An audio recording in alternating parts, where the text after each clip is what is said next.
Hi guys, welcome back. We're starting a new batch of interviews with one of my favorite witchy people in the whole wide world. It's Kelly Ann Maddox joining me today to chat all about pandemic mental well-being, basically.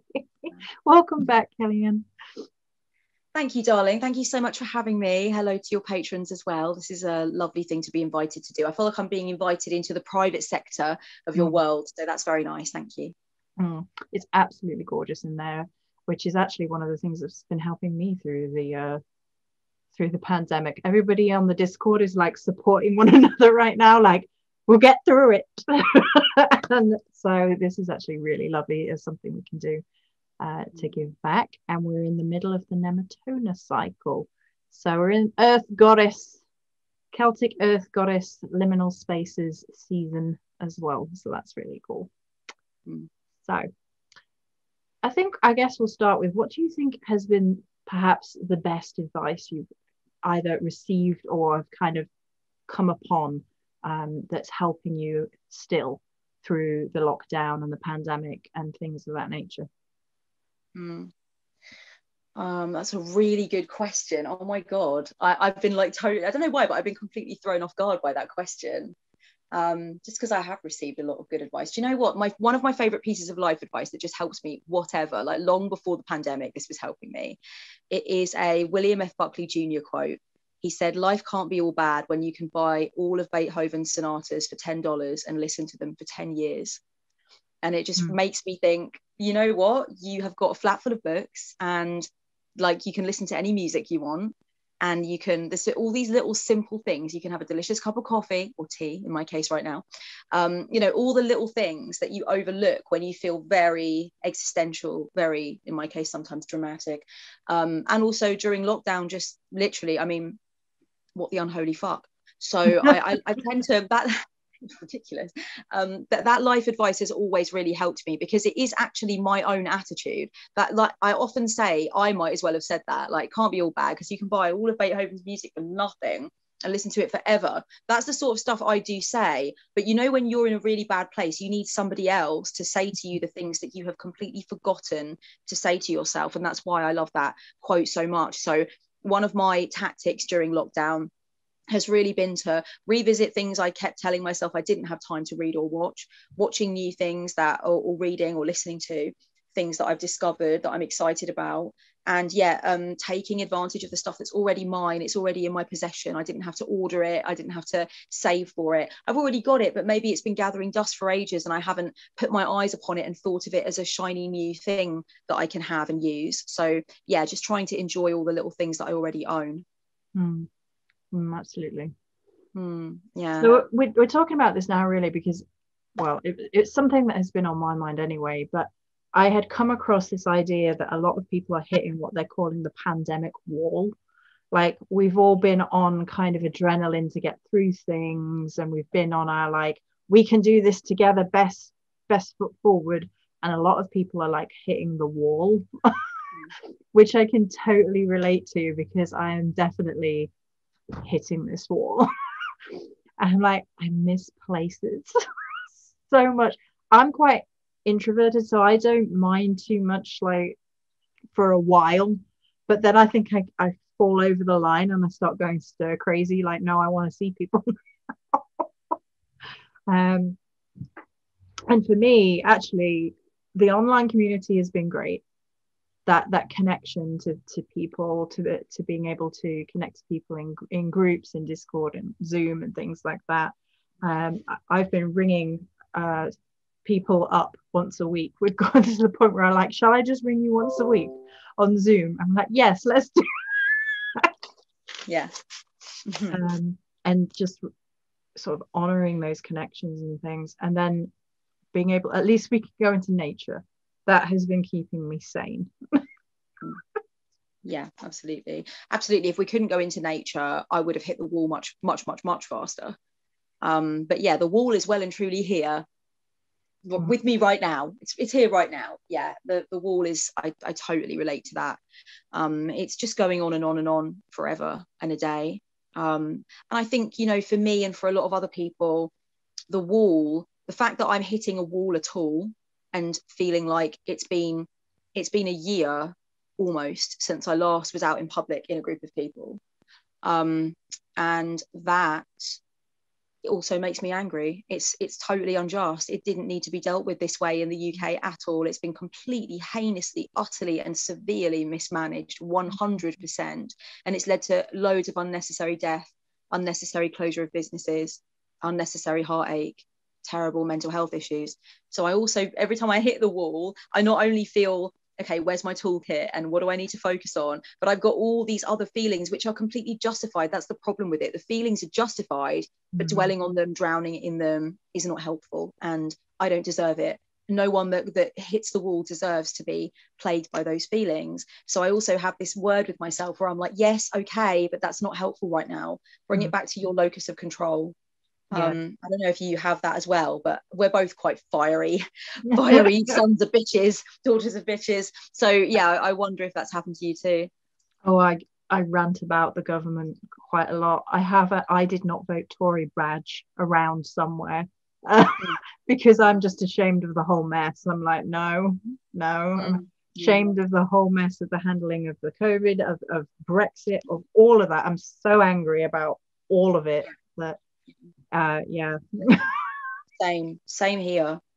I feel like both of us on site appear like people that didn't vote Tory, but carry on with that badge anyway. That's good.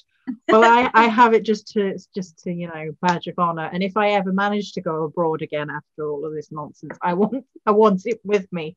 Like I didn't do this. I don't believe it. Yeah. You will find people discriminating though. It's unbelievable. The first time I went to Amsterdam after we voted to Brexit, and by we, I do not fucking mean you and I. But yeah, 40, no, 51, whatever it was, half the people that voted. I was in a bar in Amsterdam minding my own business, and this drunk guy came over to me and my friend. Not that I'm discriminating that he was drunk, it was a bar, that's fine, but yeah, he realized we were English and his English was not that great, so he just knew to say, oh yeah, you're gonna Brexit or you're gonna Brexit or whatever he was saying. He was like, thought he was being very clever and funny, and I was like, that's original. I love the fact that you think 100% of people from England voted for Brexit, but it put a dampener on my whole night. I was having a gorgeous time before that. And after that I was like, great, so every time someone hears I've got an English accent, that's what they're going to associate me with. And I'm sure lots of Americans have these kinds of issues. Oh, you voted for Trump? No, I didn't personally, mate. Not everybody in America voted for Trump. How do you think politics works? Like, it's alarming that you think that. So yeah, it's an issue. It's not going to be a nice feeling. However, am I going to get back on planes and go places? Absolutely I am. I can't wait. I think I'm very excited about that. It's something that I miss a lot. I had to cancel my birthday trip to Switzerland because of course everything with COVID. I mean, but even before I had a chance to think about whether or not I would cancel it, of course the flight cancelled, not because our flights were grounded, guys, because they weren't for a long time. We were allowed to go in and out as we pleased, but flights were being grounded because so many people were taking precautions, and so the flights it wasn't worth what it would cost the flight company for them to take off. So I feel starved of like what was going to be my last trip, which I booked before COVID. So I can't wait to go somewhere. Have you got any plans for when it's all over? I have told myself that I'm going to Ireland finally, when this is all over, because I haven't been yet, and I really want to go to like the Morrigan sites and things like that. And I'd always kind of put it off and put it off, and then lockdown has really sort of really made it clear to me that no, make the most of it what you can, because it's not promised.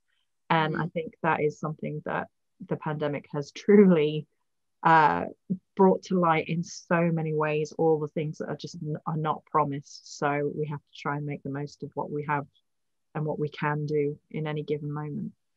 So living presently has definitely been something that has happened because of all of this. But yeah, I would absolutely love to go to Ireland. I was like saying to people, who's coming? Who's meeting me? I'm like, so there are a few people who are like, yeah, I'd totally do that. Yeah, I would too. I was talking to a friend while she was over in Ireland. Her family are over there. She comes from Ireland. And it was during the period in the summer, because we've had lots of COVID periods. And Mm-hmm. COVID in the UK is like Picasso's career. Okay, there's period after period after period now. Do you remember the rose period, darling? It's ridiculous. During the period last summer where they took it up from 6 people from different households mixing to 30 people from different households mixing, then quickly put the kibosh on that. That was during the time they were also trying to convince everybody to go out to eat. It's been an absurd time. Okay, it's like it's literally like something Tim Burton directed. It's outrageous. But Mm-hmm. during that time, my friend went over to Ireland, and I was going through some real difficulty with everything, and she was like, "Come out to Ireland, just come out." I was like, "I know, but I really think that in a minute it's all going to tighten up again, and then I'm going to be in another situation where I'm living out somewhere, and it's not responsible. It's not morally responsible to get a flight, even though I'm actually allowed to for some absurd reason." Mm. So I didn't do it, but I got the bug. I got the island bug, so I will definitely come out there while you're over there and go and hit up a Morrigan site with you. Are you kidding? My channel needs that. That would be amazing. Let's do it. I sorely need more tattoos as well. I know that you got your tattoos done, didn't you, just before everything? I managed to get my tattoos in just before this latest lockdown, so I just got them done. It was like by the skin of my teeth. I didn't manage to get my hair done. My hair was done on the Thursday, and they locked down on the Tuesday, and I was like, you couldn't have waited till next week. Like, let Oh, people darling. have their appointments. Yeah, I could go without. Do you know what? I go without the haircut if you've just been embellished permanently by like amazing indelible ink. That's fair enough. Like, I Mhm. mean, your hair looks fine. My hair is looking very long now. Look at that. It's just outrageous. I won't cut it myself. Yeah, mine's quite damaged now. That's the only problem, is because she's done it nice. Like, this is completely nobody cares, but like she's done it really nicely actually, to the point where it's growing out, and it's not growing out badly. So like, Yeah. props to the hairdresser, seeing as I've missed 2 hair appointments and been stuck in lockdown since. Yeah, I mean, it's an ombre basically now, and to be honest with you, that directly connects to mental health, because if you've got any problems with your mental health, get an ombre and you'll have slightly less problems with your mental health, because it's just a fucking fabulous hairdo. So there we go. That I've connected I'm it to not mental. sure that's not legit advice. Don't Don't quote her on it. no. Actually, thinking of that, what's some of the worst advice you've had about coping mentally in, or have heard, even if it's not been directly to you, about coping in the pandemic and lockdown? Two types really. First of all, any advice that's fascist, like don't don't pile on those pounds during the lockdown. Make sure you focus, and it's usually connected to buying something. Buy this thing that will help you to stay slim and stay fit. It's like, people are going to pile on some pounds. We're basically entirely sedentary now. We're allowed to go out for exercise once a day, and that's it. So don't be foolish. The amount of people that use the gym, I'm a gym goer. God, I miss that building. For God's sake, I miss that building. I want to storm that like a Trump supporter wants to storm the Capitol, darling. I just need to get in there. But I won't do that because I'm sensible and law abiding. But I do really miss it. It's been incredibly difficult to keep going at home. Of course, everything's different and weird.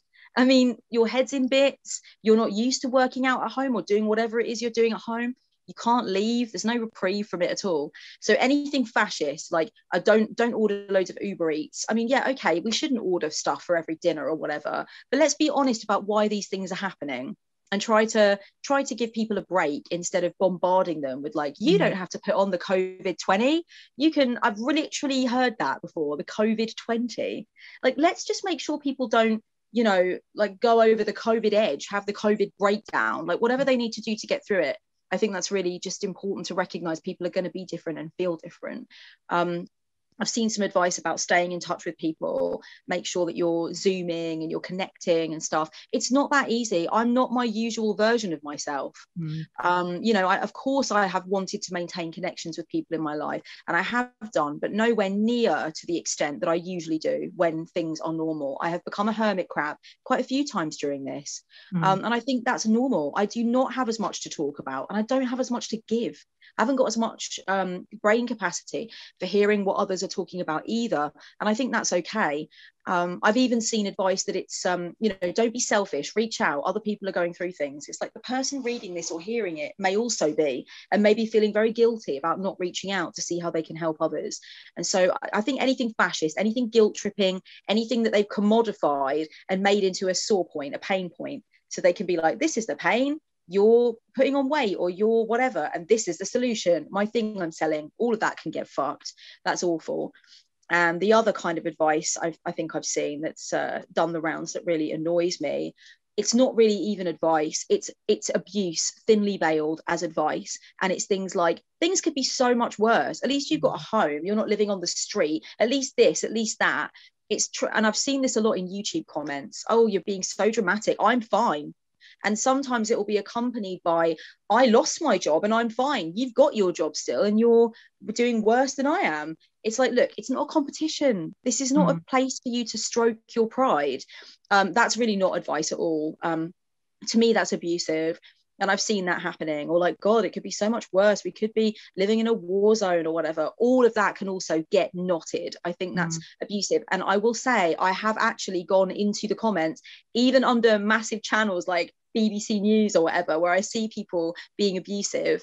And I say to them, this is abusive. It's sick what you're saying. You need to stop saying that. I saw one person in the comments underneath a video about suicide and mental health issues related to COVID, laughing and just being like, that's pathetic. I think everybody can like bear up and just get a grip. And I was like, you need to go away and have a word with yourself. You should never post things like this. And the owner of the channel should delete it. Yeah, absolutely. Oof, that's a rabbit hole we can. Yeah, it is. Have you, I mean, presumably you've also seen these things, the fascists and the abusers. Yeah, I mean, I think another issue, or I don't know if you call it an issue, maybe it's like a shadow reflection thing of COVID, is a lot of truth is coming out about abusers, because it's, I don't know if it's because it's a lot harder to hide under COVID, or if it's just some kind of energetic shift because of the pandemic, or it's because people are less distracted maybe by everyday life. But there's a lot of truth coming out in the world, and that's happening on like a microcosm. Like people are splitting up with each other because they've previously been distracting themselves from the problems, and now they're facing the problems. And and then there's been a lot of that happening in the world. I mean, I know you did your Manson video, which was really, really good. I've been hanging off responding to, I think what I'm going to do is I'm going to respond to the responses to the Marilyn stuff, because that's the bit that really, I'd been sick, so I was like, I'm just going to wait until I've recovered. But there has been so much of that just outpouring of truth as a result of it. It's very interesting. And I think one of the worst things that I remember from the beginning was people trying to make out that you could just carry on like normal, like just get yourself a routine, you'll be fine. I was like,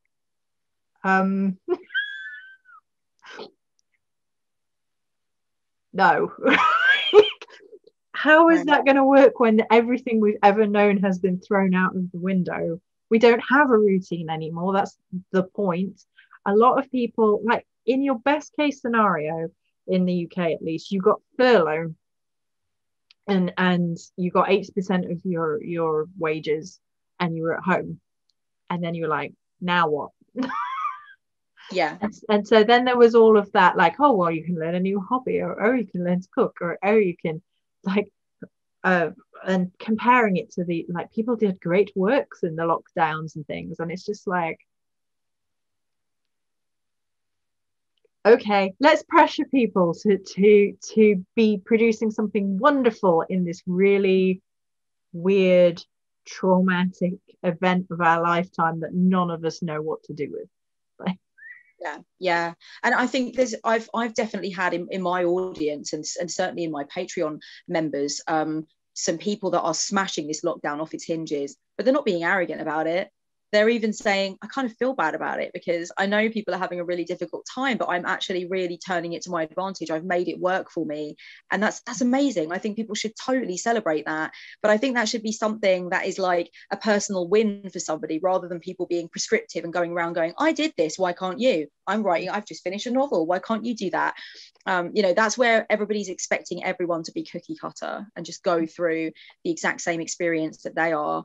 I love it if people are bossing the lockdown. That's amazing. I just have a problem with them making out everybody else should. And I think I might now, sort of as a result of us having this conversation, I might be a little bit louder. I've tried to be somewhat loud about the fact that I'm not bossing it either.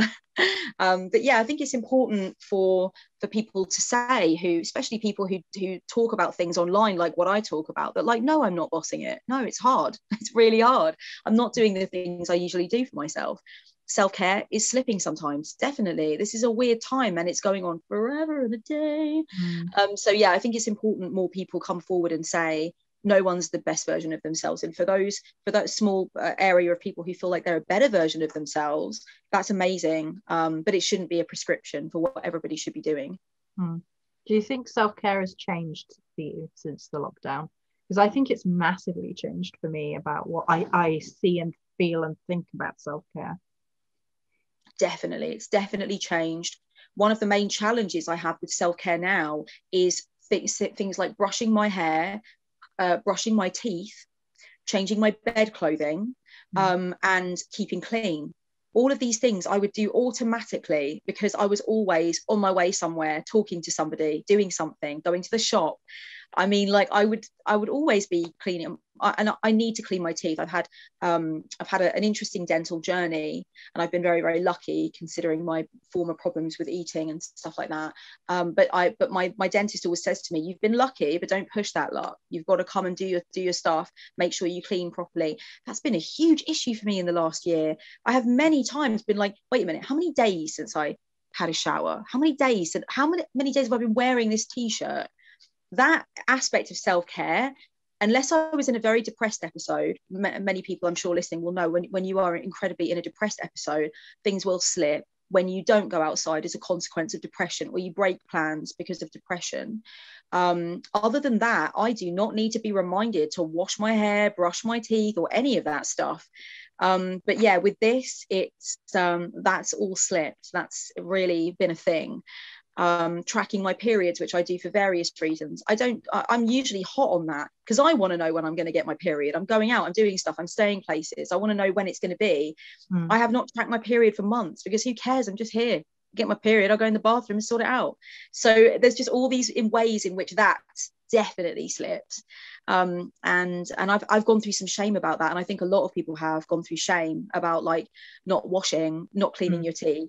But God, where's the impetus to do it? Sometimes I live alone, I'm single, it's just me. So that's a big way, definitely. I'd be so interested to know what you've noticed.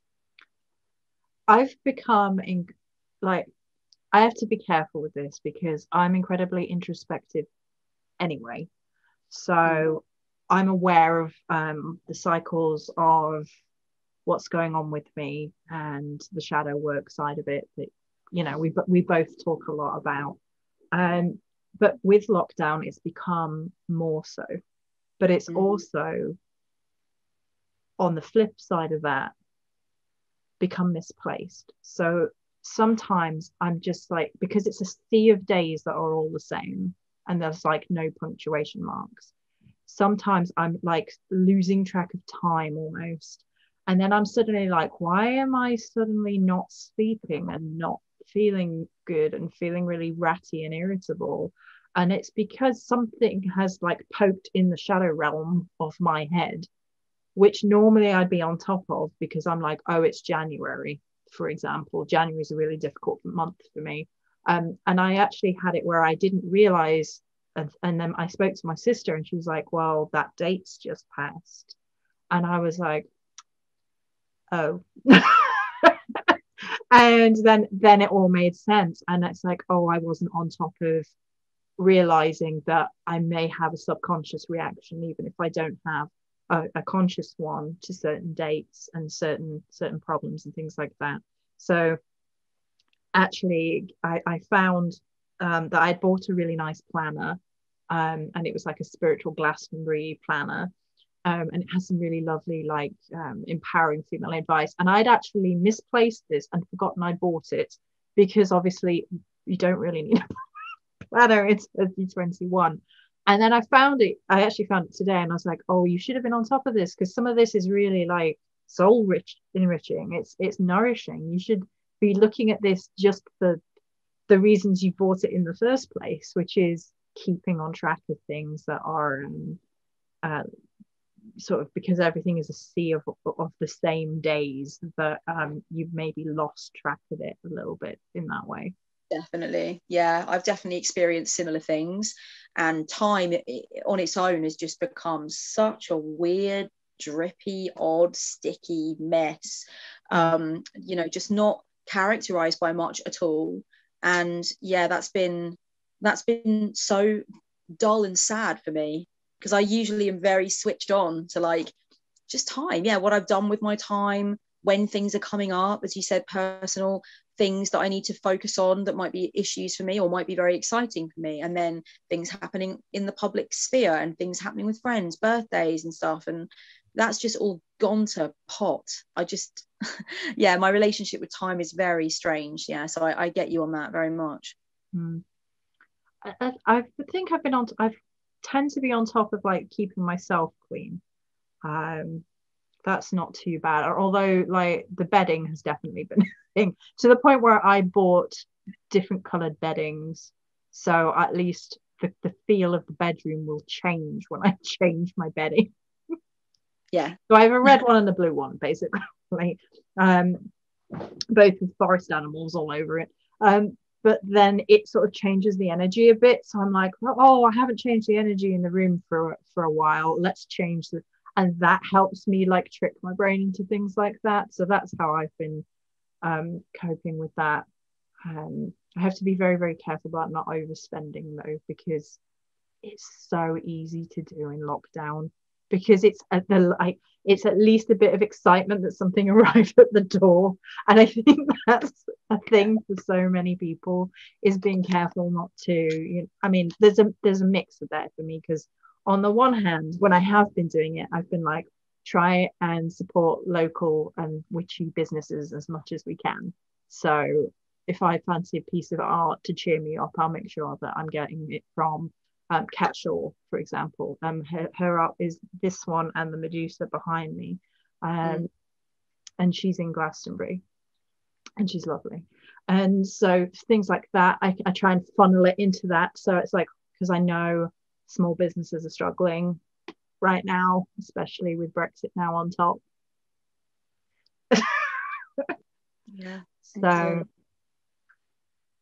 yeah, I think a similar sort of thing. I definitely went through a time of spending when I got back from Amsterdam. It was when I first got back.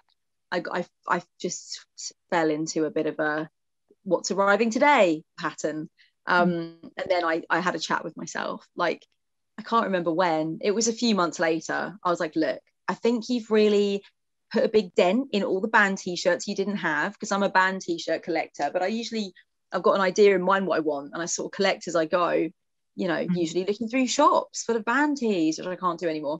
So yeah, I decided to fill in all the holes there. And then of course I went on a little book spree on and off for a while, until I was like, okay, you've got more time for reading. You don't have all the time in the unholy world for reading, like calm it down. So yeah, I had my little moments with that. It does create a serotonin boost. It is very exciting. I noticed it was more of a mental health thing when I would be talking to a client once or twice. The door would go as I was talking to them, and I would say, do you mind if I just open the door? And they'd say, yeah.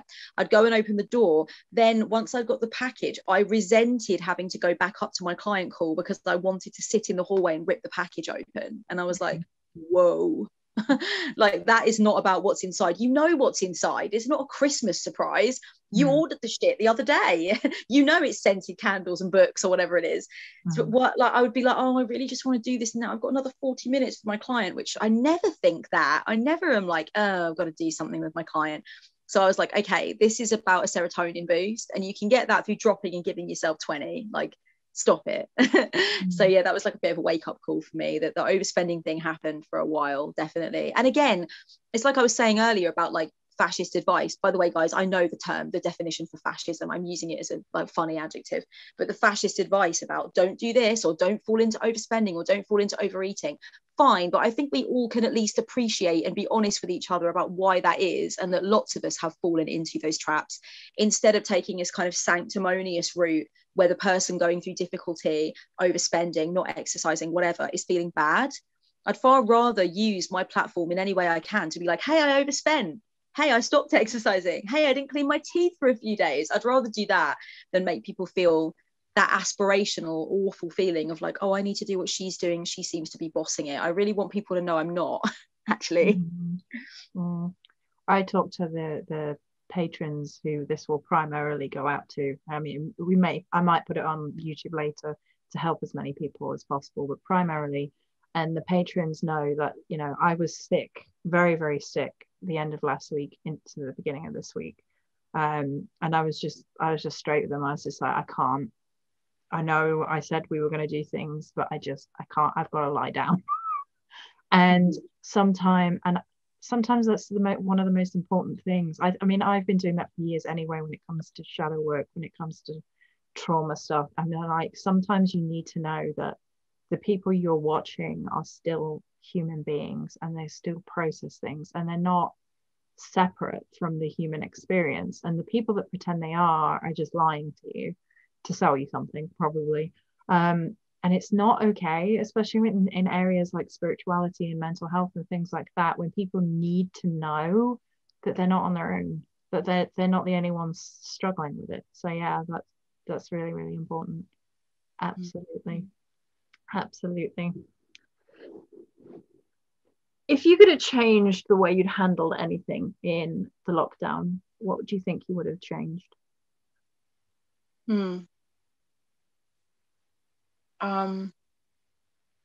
God, I went straight into not shaming myself, but being like, I would have liked to have been more use. I would have liked to have put more things in the food outreach program. I would have liked to check up on people more. I would have liked to have not left messages as long. I struggle with a really interesting form of anxiety called communication anxiety, and it sort of manifests itself in a very weird way. Most people get communication anxiety through things like, oh my God, I can't get in the cab because I'm going to have to talk to the cab driver or whatever. It doesn't really manifest that way. I'm very much a sort of extroverted peacock type. I'll talk the hind legs off a donkey, but it's more with me, it's more like after I've communicated with my clientele over the course of the day, I just sometimes don't have anything left in the tank, and I'm very nervous about replying to messages because I know that's then going to have more messages coming in, and I'm going to feel overwhelmed. And the same happens sometimes with my inbox occasionally, where I will just be like, if I reply to these things, there'll be more things, and then I'll have more clients, and there'll be more messages from family and friends, and it makes me feel a pressure. I don't feel that as much anymore with family and friends because I've told them that I've got communication anxiety and they may need to wait a couple of days for a reply, which has really taken a lot of stress off of me. I also have an assistant now who helps me with my inbox. So in ways, it's gotten a lot better. But I instantly, as soon as you said that, I wanted to have checked in on people more. I wanted to be the person I normally am, who is the person who's like super caring and really connected to people and really like wanting to know what people's stories are. And I'm sure that if I'm thinking now of people during lockdown, friends of mine that I've been connected with, and I'm sure if any of them was next to me right now, they'd be like, you have been helpful and concerned and nice, don't say that you haven't. So I think it's from me, from somewhere deep inside. And I can't really think how else. There's a part of me that just wished I hadn't spent so long over in Amsterdam. I don't really like to live with people for as long as I did. And there was tension towards the end of that, and I didn't even realize there was tension. It was all on the other side until I realized there was tension, and then that was just a really uncomfortable thing for me, with the friend that I knew a lot less well. But it was a really difficult time for everybody, and I just assumed we were all getting along as well as we could for the circumstances. But I really wish I'd come home before flights grounded. But there were a number of reasons why I didn't. That's more of a practical thing really for me, is I wish I'd just been here, and it's right by the sea here, you know, so I wish I could have enjoyed those months differently than I did. But lesson learned. And that's a lesson I thought I'd already learned, but I think I needed it to really put a fine point on it. What about you? What would you have changed? So I I tend to go into like protect everybody war mode when these sorts of things happen. It's a mixture of war mode and then like protecting people, like sheer wall up, we've got to help as many people as possible. And I really needed to be resting as well, because I'm not going to be able to change that part of myself. I know I'm not, and it's just like in the core of me somewhere that I just want to help people, and I just want to protect people. Having been through such a difficult life myself, it's just in there now, and I don't think it's ever going to go away. I'm not entirely sure that I would want it to anyway. But I do need to rest and honor that I need to rest, and realize that I'm not failing because I'm resting, especially under a lockdown, because resting is this really weird thing in the lockdown where you feel like you don't deserve it because you haven't gone anywhere. You're like, I haven't left this house, so why do I need to lie down and rest? Like, you know, and it's because there's so much mental overwhelm, there's so much like stresses that you weren't expecting, you don't know how to deal with. I'm still working, so there's no easing up so much as there is like, okay, well, and then you feel like you need to respond to certain things.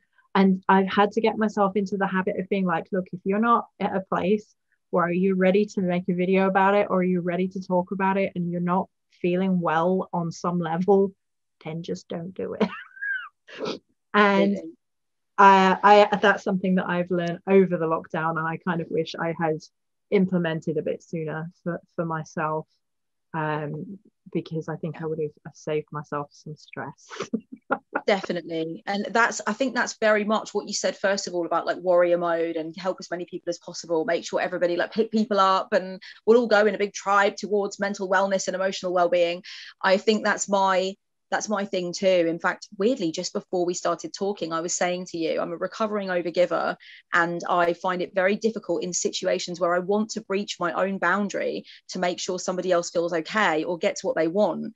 But it's my boundary for a reason, and it's because I let people breach it 420 bastard times before I really put it in there. So I can't. And I even when I sort of say to somebody, look, my boundary's firm, I'm like, I'm sorry, but it has to be for me. I know that if I do this, I will be screwing myself over. So I definitely also have had words with myself about like, look, you know, it's great. You've got the warrior queen mother archetype thing in you, but give her a rest. She needs to chill. You know, so I do feel like I want to override my own need to rest or to say no. Definitely those are the big ones, to rest and to say no. I want to override that for somebody else, always. And it's training, isn't it, for your whole life? I've basically retrained the way that I say no to people, particularly straight men, right? Because I've had some very unpleasant interactions, particularly since lockdown, where I don't know if they're frustrated more than they usually are, but they overstep boundaries, and I've had a lot more of it since lockdown. I received my first dick pic in lockdown. I've never had one before, which surprises people. People are like, you've never had one? I'm like, no, I clearly terrify people. They don't send me them normally. Yeah. But I got my first one in lockdown, and I was just like, okay. And people, I was laughing at it. I was taking all the power back there and just laughing at it, because I was like, well, okay then. I'm romanced. What swoon, you know. But there are other ones where they come in from which bother me more actually, when they come in from like a business perspective, and they start off as if they're interested in services or a product or something. So they're getting the communication with you first. So you're being professional, and then they overstep the boundary, and then you're like, okay. And I've basically had to retrain how I respond to some of it. So I go with like a very happy no. well, that's lovely and everything, but I'm afraid not at this time, or something like that. Like, that's how I'm now managing it, which is like, I'm being upbeat, exclamation point, but this is not okay, exclamation point. So Mm-hmm. that's kind of been like an interesting, weird learning curve with boundaries Mm-hmm. under COVID. And it's it's been very, like I was saying earlier, it's been very illuminating. There's been a lot of truth, and you really just, you get to know who's there for you, and who you want to be there for, and that nourishing relationship. You really get to know which ones those are and which ones those are not. So that's been something that I've noticed about the ongoing surviving lockdown. Yeah. I must say there was a certain point in my lockdown life where lots of men were getting in touch with me on Facebook. I get men get in touch with me on Facebook who are not friends with me, and it will go into my other folder, and I just used to ignore it forever. When I first got an assistant, which was during lockdown, I got him to go through it all and just like answer anything that needed to be answered and just get rid of everything else so I didn't have to look at it. But for ages I'd get Instagram things in my other folder, or whatever, and it would be guys telling me different things about how they feel about me or whatever like that. I'd always ignore it. However, during lockdown this time, I've had men who kind of know me or know of me or know of me through someone or whatever, getting in touch. I would feel worse about that. They were not sending dick pics, then I would not feel bad. Um, but they were kind of interested in flirting and connecting and maybe meeting up, which, where, how? Yeah, that kind of thing, I think, is people are being much bolder and much more bold and much more kind of like, I think there's a feeling of wanting connection, or maybe pursuing it in a way that I find to be overwhelming and uncomfortable. So I just never opened any of those messages. As soon as I suspected that a guy might be getting in touch with me because of wanting to somehow flirt with me or connect with me in that way, I just didn't open the message. And I just gave myself so much permission to do that. I was like, no, I'm not answering unless I know you. The other thing as well would be people that don't, do you know what? I've only realized in the last couple of days this has annoyed me, but some people that do not contact me at all for any reason, we do not see each other socially, we know they're friends with me on Facebook because I used to work with them most of the time. That's it. We used to work together, we used to have a good time before I went full time with my business. When somebody messages me in the middle of the night, I knew you'd be the person to come to. I'm going through this, I'm going through that, and I open it knowing that they're not going to be in that earlier category, which is uncomfortable flirtation or sexual solicitation. But okay, I wonder what this is about. And I open it up and I'm like, oh, it's time for me to do free counseling. I also have given myself permission not to answer them or not to open them up. I think it's really important for me that I don't even have to go through the pressure of thinking, how do I reply or should I reply? I just don't open them. And I'm giving myself a lot more permission for that kind of thing the last few months, because it's just dragging on and I can't help how other people want to deal with that, but I can help how I deal with it. And I don't know if anybody else has gone through this, but at the very beginning, the first lockdown, loads of people coming out of the woodwork that I hadn't heard from in forever. And sometimes it was really nice. Like a friend of mine that left things on a bad note with me when he moved out, got back in touch, or another friend from years ago that went back to France, like showing me pictures of her kid. That was lovely. But I also had like a spurned, abusive member of my family who I haven't spoken to for 10 years, trying to get into my life and trying to mess things up between me and another family member. I had an auntie that I do not talk to, who is in some degree of disrepute, trying to contact me, trying to get me to say things to my mum. This kind of stuff. It's like right now everybody's not got their modes of distraction. My God, they're like bringing up stuff from ages ago, thinking now's the time I should be so bold. You know what I mean? Yeah. I'm been fortunate, at least I haven't heard from any awful family members. I did have somebody else's husband start to try and flirt with me, which I had to shut down real quick. That was probably one of the most uncomfortable moments of my online life so far. I was like, well, if she's not comfortable with you saying those things, maybe we shouldn't say them and respect her. Okay. Right. Oh my gosh. Yeah. that kind of thing, because they're not allowed to, couples aren't allowed to, like you said earlier, couples are breaking up and stuff like that because they don't have that distraction, that routine, those other things they're doing. They really need to look their relationships in the face. And they've realized that they're not healthy, or they've you know, sort of run the course. So there are people reaching out before they've even really sorted out if they're moving on from their connection or not. And that's really uncomfortable. I've had one situation where a guy I'm kind of friendly with never told me that just before lockdown he'd moved in with someone. And believe me, the messages that he was sending me at the very beginning of the summer, I do not think he would want his partner to see them. Not sexual, but definitely flirtatious. And I was flirtatious in return. But then I heard through the grapevine, like, oh, he just moved in with someone before lockdown. I was like, wow. Okay, so that's really interesting. So yeah, there's a lot of that. There's a lot of people not being honest and not using the energy that they have to communicate in a healthy, wonderful way. They could do something so much better with that energy. The other night I was sitting in my flat minding my own business, just after I put up my video about 10 witchy things I don't do. And I hardly ever get hate emails. Of course I receive them. Everybody with a public platform receives them. Everybody is a sticking post for shadow. But this message I got the other night really unsettled me. It was like, next time you try and kill yourself, do better. Push down harder. Oof. I was like, good God, on a bike, that is really dark. And I'm so good at just letting it bounce off me, because I know that it's all about projection and shadow, and that this person does not know me. They also had problems with my lisp. My lisp is adorable, I'll have you know. What? And they also had a problem with the fact that I use card slinger. It was really funny because they were like, kill yourself, do better at killing yourself. But then they were like, also the word card slinger is really trite. And I was like, wait a minute, you've just told someone to off themselves, but now you're complaining about a word that's trite. It was very odd and discombobulating.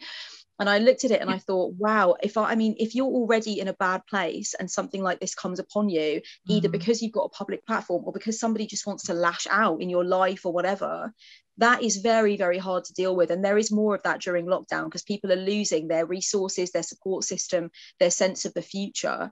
And some people will try and do really excellent things with that and try and find the silver lining. And other people will be like, whose head can I fuck with today? There are unfortunately people who will seek out people who are struggling. And I guess they have more of a fishing pond now because more people are struggling in ways they weren't expecting to. It is a sad truth of being online. And that's not just even in our community, that's just being online. Some of the responses to the Manson stuff has been horrendous. Some of the responses to things like the Josh Whedon stuff and the actress whose name has completely gone out of my head who got fired from Disney. Oh gosh, her name's completely gone. Yeah, I can't remember her name either. I do know what you mean though. But she was spouting a lot of really hateful stuff, and it got to a point where Disney was like, well, you know, we're letting you go then. And the responses have been horrible. Like, to people who are like, oh good, because I felt victimized by the things that she was saying. Some of the responses to those are horrible stuff. Mind you, that's sometimes the internet, but I think it's definitely gotten worse under the pandemic. And if people need a social media break, that is more legit than it has. I mean, it's always been a legit thing to need, but I think it is even more so under the pandemic, because if you're on social media all of the time now, because this is the one place that you can go and you can, you know, interact with people still, then that's going to get overwhelming, especially because it's so easy to troll. Yeah, absolutely. I do think things like that, more people that ordinarily would keep it under will be moved to do it, will be moved to write things like that and do things like that. And it's really about also you having to protect yourself from it when you're around it and reading it and thinking, what the unholy, why would you know, and that starts to have an effect on you. So yeah, I think lots of people have had to have a word with themselves about how long they spend researching things, communicating about certain things, involving themselves with certain things in certain spaces online. And that's been more important because of the amount more people that are just using it to sort of as a receptacle for their pain and their fear and their anger. Yeah. It's interesting as well, though. A thing has happened to me where I've been caring less about comments generally, um, because going through COVID and everything, you realize, well, firstly, life is short because of the death element of COVID and just how uncertain everything is. But like, things are happening in the world which matter so much more than this silly little comment. Like, I had a comment the other day, and it was a Christian comment, which I get occasionally, telling me that I was a narcissist because I wasn't Christian. And I'm laughing again because I was like, how do these two things line up? I'm a narcissist because I don't believe what you believe. And then it was like, bless in all caps to finish it off. And I was like, that's really interesting. That's somebody really not being able to see themselves at all, because you know, what could be what you know, what's more narcissistic in some ways than actually seeking people out to try to get them to believe what you believe, or shame them because they don't believe what you believe. Yeah, that, I mean, surely that's the more narcissistic trait, but what do I know? That's what I thought, and I was just like, okay, sure. I mean, occasionally things will still upset me, but I think that there's definitely been a flip side of COVID, because it really does bring home that some things don't matter, I guess. Yeah. Which is probably a nice place to end it for everybody. So would you like to just tell people about your book, which is coming soon, and I have pre-ordered and I can't wait? It's actually here. I wasn't just sitting around reading my own book before we started. It happens to be. She was reading her own book, everybody. Oh my gosh. Yeah, it's called Rebel Witch: Carve the Craft That's Yours Alone, and you can pre-order it now anywhere where you tend to be able to pre-order books. And yeah, it's all about doing witchcraft in your own way. And I love it. I'm so proud of it. It's a permission slip for people that want to go off the beaten track with witchcraft and include things that are indicative of their personality and their life experiences and who they are as people. So yeah, and other than that, I'll just be sat in my little corner of the internet doing my weird witchy thing as per usual. I've been doing it for long enough now, and I've still got a lot of videos in me yet, so you can watch me there. You can visit kelly-annmaddox.com if you want to work with me. All of those will be down below, guys, for when the video goes live, so you can just click and follow. And I have already pre-ordered my book, so go everybody, go pre-order now. Thank you, darling. I appreciate that so much. And thank you for coming and talking with me today. Thank you for having me. Thanks so much. Bye, guys. See you soon, everybody. Bye.